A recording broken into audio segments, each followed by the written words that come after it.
As an avid filmgoer and a self-proclaimed movie critic, studying the country of France has always been especially meaningful to me because they played such a major part in the development of cinema. And when I say it played a major part, I mean without the French, we might not even have movies like we do today. Film as a medium was essentially invented by the people of France. The Lumiere brothers, who were from Besançon, France, were the first to create a combination film camera and projector, and in 1895 in Paris, they screened their first movies for the public to see. These short snippets of film shocked the world. Nobody had seen anything like it before.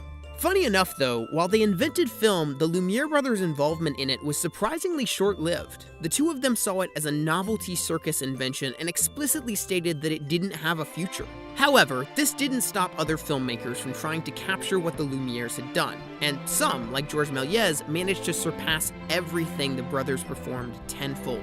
Georges Méliès was from Paris, France, born in 1861, and while the Lumiere brothers invented film, Méliès was one of the few people who truly realized the capabilities of it. As a magician in his younger years, the man knew a thing or two about magic tricks, and he applied his knowledge to the films he made. Many would say the movies of Georges Méliès were some of the first to feature real special effects. Georges directed over 500 films, and it was truly a golden age of the growing art of cinema.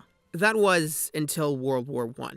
Building up to the war, France was the leading force in filmmaking, far outpacing America. But when the supply shortages hit and the state of France in general started to decline, the government put a ban on movie production because of the shortage on film stock. Things only went downhill from there. Georges Méliès went bankrupt, his studio was turned into a hospital, and many of his film reels were melted down and used as the material in boot heels for soldiers. The state of filmmaking in France was at a massive low.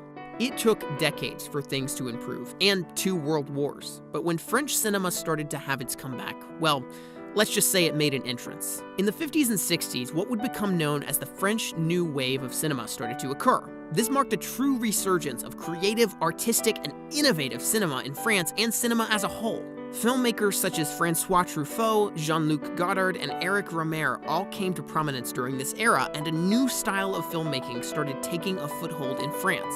Everything was experimental and full of energy. Some French filmmaking techniques that were largely pioneered in the New Wave were long tracking shots, using natural light, and breaking the fourth wall. The films France made in the New Wave influenced many to come. Some directors today, like Wes Anderson, would say they take major props from French cinema. And while I'm a learning film critic, and I'm still checking the classics off my list, the amount of energy, quirkiness, and creativity I always see from French movies never fails to amaze me.